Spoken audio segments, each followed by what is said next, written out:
E aí, pessoal? Então, nesse vídeo a gente vai ver como que cria esse nozinho aqui, certo? O que que esse nozinho tem de diferente? Se a gente for olhar um nó de blueprint aqui, por exemplo, vamos pegar o print string como exemplo, ele geralmente, quando não é uma função estática, por exemplo, print string é uma função estática, né? Ele vai pedir diversos parâmetros, entre eles um objeto, que vai ser, por exemplo, o alter do objeto, então vai ser tipo pi, que está executando esse objeto de fato. E aí, ele tem só um laço de execução. A diferença desse daqui é que ele tem dois ou mais laços de execução, certo? Quais são os outros tipos de nodos que têm dois ou mais laços de execução? São, por exemplo, timeline. Então, se eu chamar aqui um add timeline,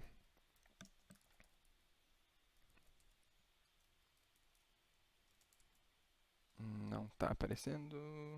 É porque é o widget, verdade. O widget não pode ter timeline. Mas, enfim, timeline tem macros conseguem ter mais que um laço de output ali, né? Mais que um laço de input também. Mas isso daqui é uma funçãozinha que a gente vai criar no C++. E esses nodos aqui vão ser executados só quando a gente quiser. A gente vai ter controle. Então, aqui vai ser executado na sequência. Então, chamou o SignIn aqui. Na sequência, já executou o próximo nodo. Então, se colocássemos aqui um print string, por exemplo, colocar esse daqui seria o primeiro a ser executado. Se colocássemos outro print string aqui, opa, print string, esse daqui seria executado só quando a nossa callback onSuccess fosse chamada, certo? E aí, o onFailure também segue a mesma lógica do onSuccess, que seria executada só quando a callback fosse chamada.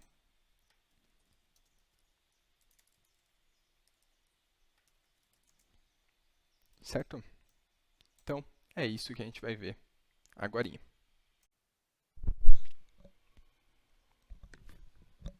Beleza, então agora a gente vai criar o nosso primeiro nó assíncrono aí, né? Vamos colocar a mão na massa então. Primeira coisa que a gente vai fazer, criar uma pasta aqui, chamada public, para os nossos headers. Uma pasta chamada private, para os nossos CPPs. O nome está errado aqui, não é public, é public. Beleza, e aí, agora a gente vai criar aqui a classe Authentication Service, certo? Ok, beleza, criamos a classe, e aí a gente vai declarar aqui, ao invés de ser um uObject, né, vai ser um Blueprint Async Action Base, beleza? Vou esperar carregar aí, ele já vai puxar a referência automaticamente para mim. Ok, puxou a referência, e aí a gente precisa que essa classe ela seja blueprintable, tá? Então ela tem que poder ir para blueprint. A gente vai declarar aqui um método estático, então public static void não. A gente vai declarar aqui o mesmo tipo que a gente está usando. Então a gente está usando um uObject, que vai ser um uBlueprintActionBase.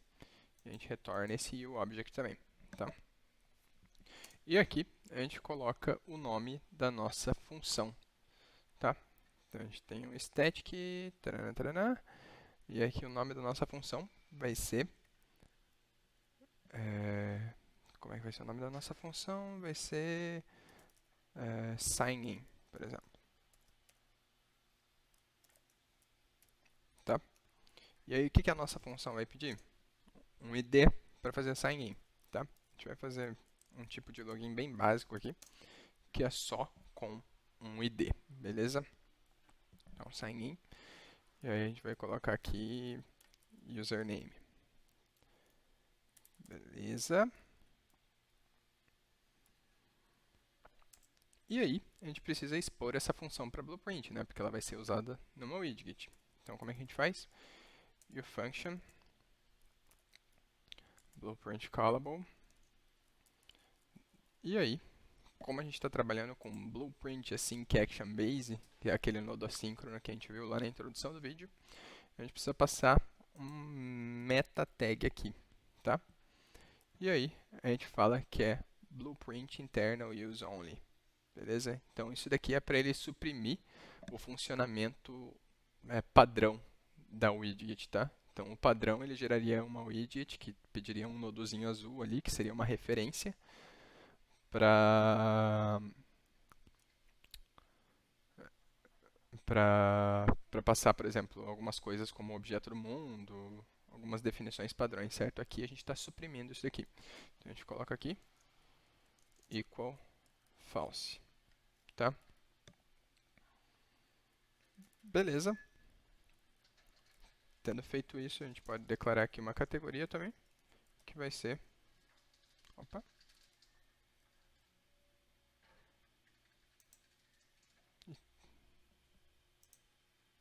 E a categoria que vai ser Authentication. Tá, Authentication. Massa. O que que falta agora? Falta o que que o nosso método retorna, certo? Como é que a gente trabalha com o retorno aqui? O retorno aqui vai ser um multicast delegate. Então, declare dynamic multicast delegate, tá? O nome dessa delegate vai ser f authentication response. Legal. E aí, a gente declara uma uProperty aqui. Ela pode ser blueprint assignable, tá? E aí, a gente coloca aqui f authentication response on success. E a gente coloca outra uProperty aqui. Blueprint assignable f authentication response on failure. Legal. Tendo feito isso, a gente pode compilar e ver como é que ficou esse nosso código, tá? Então, vou colocar aqui para compilar. Ficou faltando o ponto e vírgula aqui na nossa delegate, então, colocando, a gente pode compilar de novo. Ficou também faltando, claro, a definição do nosso método, certo? Então aqui a gente tem o sign-in, a gente vai chamar o authentication service, response, sign-in, const fstring, aqui, username, abriu, fechou colchetes, esperar um pouquinho a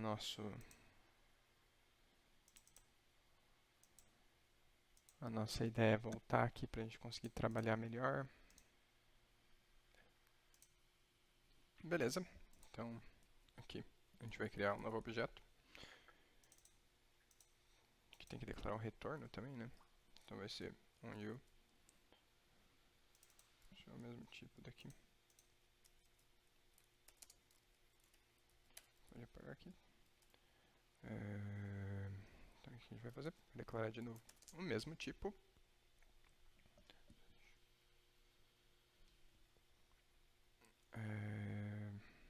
A gente tira o duplo da frente ali.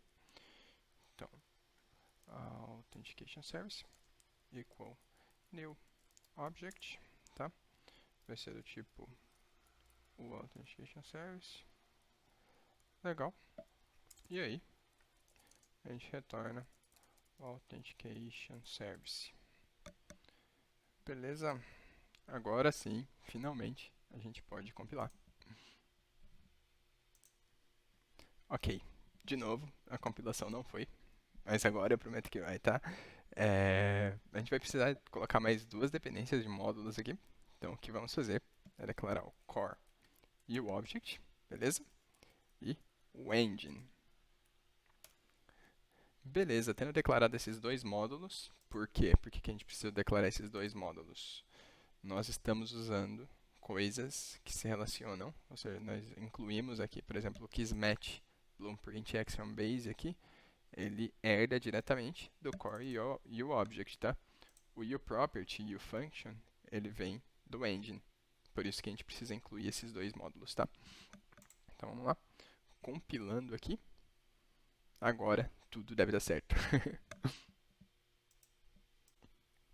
Show! Beleza, agora que a gente finalmente conseguiu compilar o nosso código, a gente pode ver como é que ficou o nosso nodo assíncrono, né? Se ficou como a gente tinha visto antes mesmo. Então vamos lá, o que a gente vai fazer? A gente vai clicar aqui e vai adicionar uma widget, tá? Então, user widget. Opa, primeiro vamos criar uma pasta para ficar organizadinho, né? Então, authentication. Aqui. Agora sim, pode vir aqui em user interface mesmo. Widget blueprint, user widget. A gente pode chamar de WP sign in.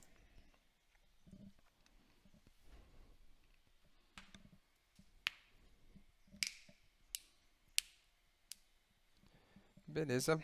Agora a gente pode adicionar aqui um canvas. Certo. Canvas panel. Nesse canvas panel, a gente vai adicionar um button. O nome desse button vai ser BT sign in. BT sign in. E aí, a gente adiciona um text dentro desse botão. O nome desse text vai ser sign in. A gente pode colocar um espaçamento aqui até. Centraliza. Aumenta um pouquinho o tamanho do botão, né? Vou colocar 200 por 100. Aqui. Beleza. Vamos colocar a âncora aqui. E aí na posição vai ser... Opa. Menos 100 na posição X. E aí fica bem centralizadinho. E 250 que fica lá embaixo. Legal. Legal, ficou aqui o nosso sign in. Ok. On-clicked. Bacana. E agora a gente pode chamar o sign in. Ó, e aqui a gente tem realmente o nosso nodo que a gente acabou de criar, certo? Então aqui está o nosso parâmetro, que era aquele username, que era um const de fstring, uma referência, certo? Aqui a gente tem a nossa execução normal, então tipo, chamou isso daqui, beleza?